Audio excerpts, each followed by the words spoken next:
이번 시간에는 생물 다양성에 대해서 알아보도록 하겠습니다. 우리가 살고 있는 지구에는 저마다 독특한 생김새와 생활 방식을 가지고 있는 다양한 생물들이 있습니다. 이때 어떤 지역에 살고 있는 생물이 다양한 정도를 우리는 바로 생물 다양성이다라고 합니다.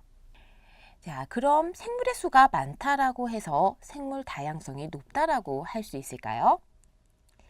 생물 다양성을 결정을 하게 될 때는 생물의 수보다 종류가 더 중요하게 영향을 미치게 됩니다. 즉, 생물의 수가 많은 것보다는 생물의 종류가 많을 때 생물의 다양성이 높다라고 이야기를 할 수가 있습니다.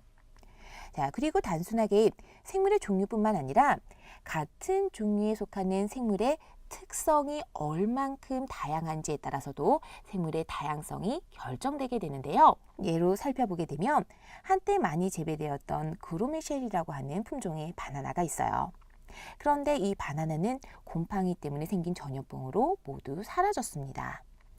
그런데 그로미셀 바나나마다 특성이 다르고 그 중에 곰팡이 전염병에 강한 것이 있다라고 하면은 어떻게 됐을까요?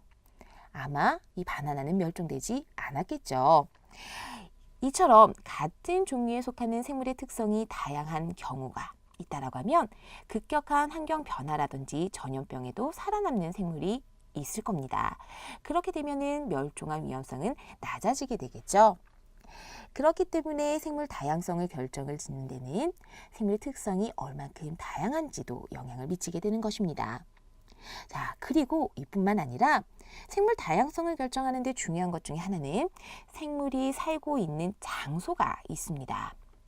자, 생물은 일정한 장소에서 빛과 온도, 이런 것들과 같은 환경이 서로 다르고요. 그리고 이런 환경 속에서 다른 생물과 영향을 주고받으면서 살아가게 되는데 이러한 체계를 우리는 생태계다라고 하게 됩니다.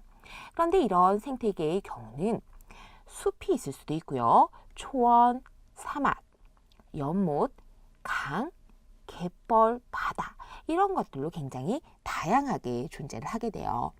그렇기 때문에 이렇게 생태계가 다양한 것조차도 우리는 생물 다양성을 결정할 수 있다라고 할 수가 있습니다.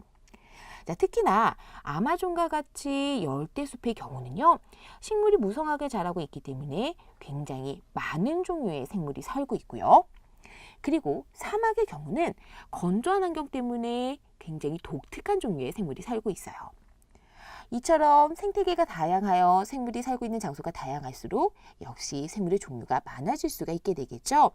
그렇기 때문에 어떤 지역의 생태계가 얼마나 다양한지도 생물 다양성을 결정할 수가 있게 됩니다. 즉, 생물 다양성이라고 하는 것은 생물의 종류뿐만 아니라 각 생물이 가지고 있는 특징, 그리고 생태계의 다양한 정도를 모두 포함한다라고 할 수가 있습니다.